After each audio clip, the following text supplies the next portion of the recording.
Professor Marcus Webb stood before his class of 30 nervous alien students at the Galactic Institute of Xenobiology. They came from worlds where the most dangerous predator was a herbivore that occasionally got irritable. They came from civilizations where violence was theoretical, where danger was something read about in history texts. They had never met a Deathworlder before. Today, Marcus said, his voice calm and measured, we will discuss survival mechanisms in hostile environments. And I have brought a live specimen to demonstrate. The students exchanged worried glances. A Vrelian student, whose species communicated through color changes, flickered nervous yellow patterns across her skin. Professor, is this safe? Marcus smiled.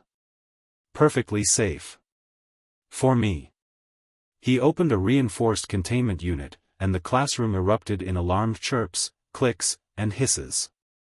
Inside was a Kethmore, a creature evolved on one of the most lethal planets in known space.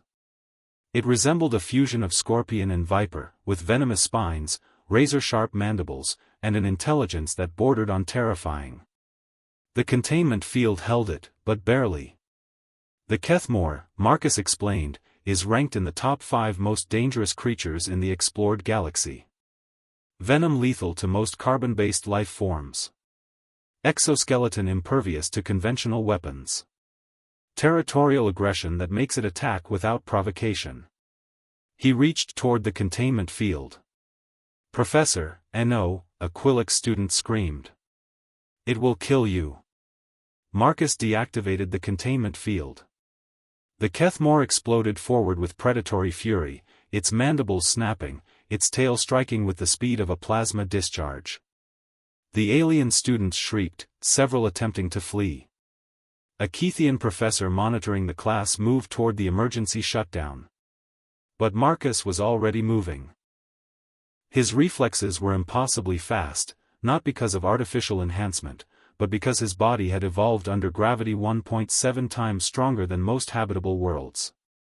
He sidestepped the creature's initial strike with casual precision. The Kethmore's tail whistled past his head, missing by centimeters. Watch the strike pattern, Marcus said, his voice completely steady as he dodged another attack. The creature is efficient but predictable. Evolution on a hostile world creates optimization for known threats, not adaptation for the unknown. The Kethmore lunged again, and Marcus pivoted, allowing the creature's momentum to carry it past him. In one fluid motion, he grabbed the creature behind its head, using his superior strength, also a product of high-gravity evolution, to immobilize it without causing harm. The key to surviving a Deathworlder threat, he continued, holding the writhing creature at arm's length, is understanding that aggression without adaptation is just noise. The Kethmore evolved to fight creatures similar to itself. But I evolved to survive against predators, parasites, diseases, and environmental extremes that would kill most sapient species in minutes. He held the creature's gaze. Humans come from a world where the weather tries to kill you. The microbes try to kill you. The animals try to kill you. We learn to cooperate, to innovate, and to survive.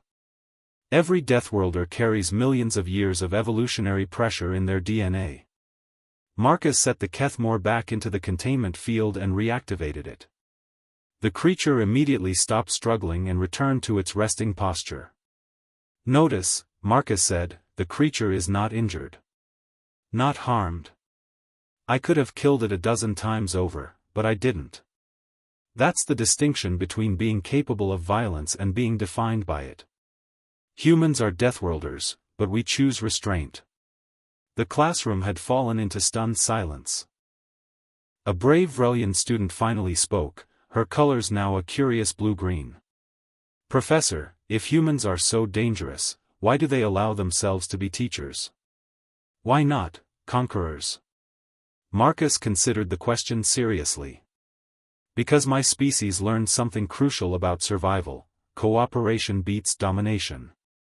We learned that teaching others, helping others, creating with others, that's how civilizations truly thrive. He paused. We survived our death world not by being the strongest, but by being the smartest about working together. As the students filed out, speaking in hushed, awed tones about what they had witnessed, the monitoring professor approached Marcus. That was incredibly dangerous. Marcus shrugged. Not really. I've faced worse before breakfast. But they needed to understand something that no textbook could teach them: fear respects competence, but wisdom respects mercy. The lesson had been learned. Kindly like and subscribe channel. Thank you.